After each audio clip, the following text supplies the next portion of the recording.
చేయగలిగారో మీరు ప్రతి ఒక్కరు కూడా సుఖంగా ఉంటారు తల్లి. కాబట్టి మీరందరూ కూడా నారాయణ మంత్రాన్ని గట్టిగా పఠించండి. ఏ సమయంలో అయినా పఠించుకోండి అది అమ్మా. ఓకే తల్లి. ఇప్పుడు ఓం నమో నారాయణాయ, ఓం నమో నారాయణాయ, ఓం నమో నారాయణాయ, ఓం నమో నారాయణాయ, ఓం నమో నారాయణాయ, ఓం నమో నారాయణాయ, నమో నారాయణాయ. జ్ఞానం చేసుకున్నాం స్వామి. నేను చేసుకుంటే నారాయణ స్వామి వచ్చారండి. నామాలు వేసిపోతున్నాయి స్వామి. చూలు కూడా ఇలా ఊపుతా ఉంది స్వామి.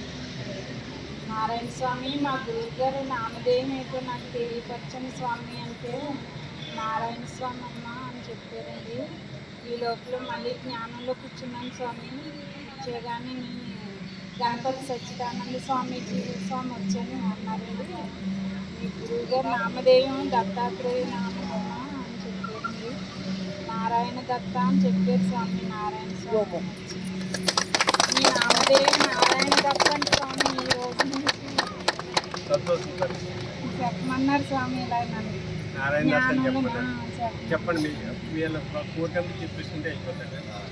నారాయణ దత్త, నారాయణ దత్త, నారాయణ దత్త, నారాయణ దత్త, నారాయణ దత్త, నారాయణ దత్త, నారాయణ దత్త, నారాయణ దత్త, నారాయణ దత్త, నారాయణ దత్త, నారాయణ దత్త, నారాయణ దత్త, నారాయణ దత్త, నారాయణ దత్త, నారాయణ దత్త.